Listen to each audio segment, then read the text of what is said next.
It really comes down to the fact that whose ideas, whose expressions are winning people's hearts and minds. And in a democracy is nothing more than a basketball game, a football game.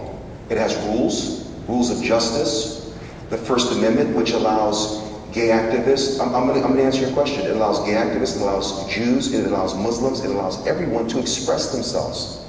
But it doesn't mean that everyone's winning everyone's hearts and minds when it comes to legislation and initiatives. That process has to be done through free speech, through persuasion. So when it comes to, for example, praying in public, tolerance is not me denying my First Amendment rights and suppressing my conscience. If my conscience and my religious faith expects me to use the name of Jesus, your idea of tolerance, Rabbi, is neutering people and bringing them into uniformity, into one hodgepodge, where everyone talks the same, prays the same, and therefore you lose that First Amendment expression and that beauty of diversity. True tolerance is you coming up and saying, in the name of Yahweh, praying in Hebrew, raising your hands, praying a prayer in Hebrew. I believe what the founders in establishing the First Amendment, they wanted anyone to be able to speak, to pray, to protest, to stand on public ground, whether you're gay, whether you're Catholic, whether you're atheist, and to argue.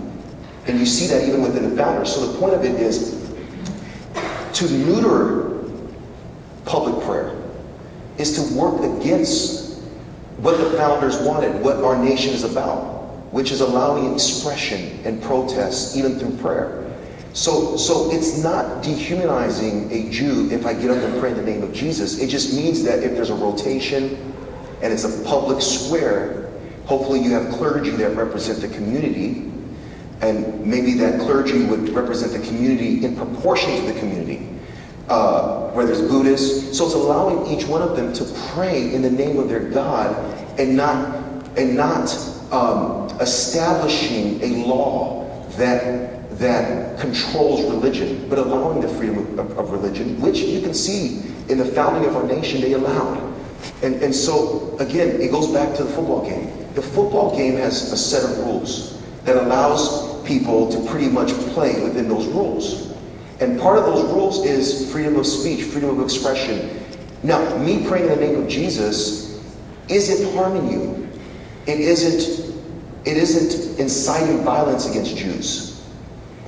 Especially if I'm allowing you to protest, to try to persuade Christians or atheists to become Jewish, and I'm celebrating that. And so what we need to all admit in Miami is that all of us have an agenda, have a theological persuasion, have a point of view.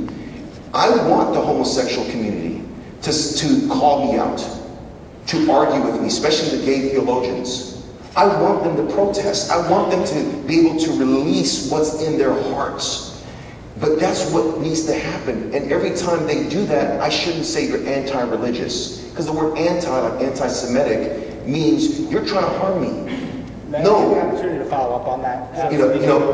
Yeah, so the point of it is, to answer your question, our founders established the rules to the game, and in those rules, we should celebrate the tension of thought that our opponents and other people are presenting to us, and understand that's not anti-Islam. Okay, I totally disagree, but respect your view. I know that there are a lot of people that have questions, so what I think, and I know you want to respond, after Joshua responds, we're going to have one more question that will open the floor to any question you have to any person you want, and we will stay here as long as you want until every question is answered. So, I'm not disrespectful, don't do that, especially in my shul today. I have a problem with that. We're here for tolerance, we're not going fast enough.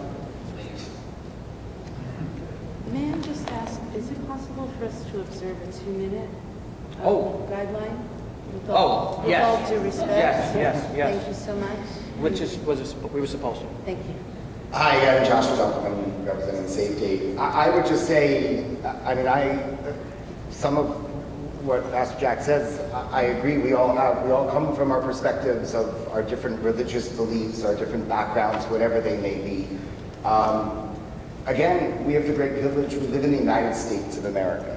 And our founding fathers, as I understand the Constitution, made a very clear separation between church and state. So I think the pastor's right. I think our faith, anyone in politics, as we go, whether you're just in politics voting, I think our faith dictates how we approach life.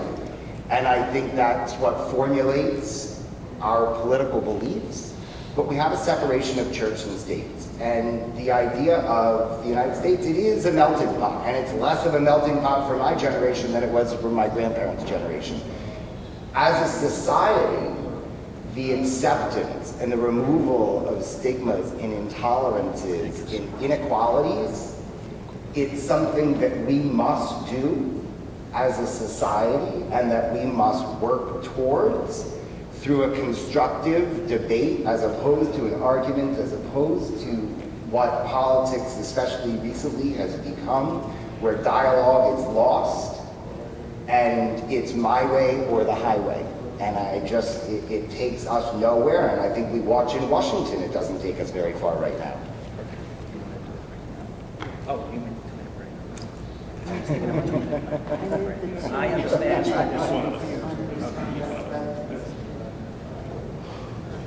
Thank you. To me, it's not about religion. I know that there's been a lot of conversation about religion, about one's own personal religion, what the person believes. Believe what you may. I believe, I actually am not a religious person. I'm an atheist. And under the law, my rights has nothing to do with your religion, and your religion has nothing to do with my rights. And so, I want you to be able to practice whatever religious beliefs you have. And that's your right, and I will stand up for that right. But it is also my right to live as an equal member of the society as well. And so, whether it comes to not being kicked out of my apartment for being a transgender person, those protections don't yet exist here in Miami-Dade County. Whether it's my right to get married to my partner, whether it's my right to have someone immigrate and my relationship be recognized. These are things that the state does, right? The state is separate from religious. Whatever, we can sit here and debate whether they came from Judeo-Christian beliefs or not, whether they're rooted in that, and what the history of marriage is not. I don't know that we'll see that now. But where we stand on this present day is, I am not equal under the law compared to you. And so my problem is not necessarily with your beliefs, although I will say that some of the things that you may say about my own community or my communities, whether we have those rights, and whether we should be entitled to those rights, is harmful. And James told the story a little bit, told his story about how that harm plays out. But it's not religion, it's the state. And I think that's where the line is drawn. I don't necessarily think it's about, I want gay marriage. I just want to be treated equally as they treat everyone in the world. And I know, growing up, when I was 14, I came here. That was the last time I wanted to leave. I planned my life. From 14, I came here to 18. That's when I was going to murder myself if I did not change. For 2 days, because my belief, we have to pray before we go to bed, and we have to pray after we will go to bed. For 2 days, for 4 years around my 14th, 15th, I've been praying for the same God. If this is your wish, and if this is your will, that the way I am, that I be put to death with my blood upon me, do not let me wake up every day. And then for 4 years, I've been working on it. I graduated college at 21 right now. I don't necessarily think, I don't know anything about politics. I don't know anything about the Bible. I'm just going to be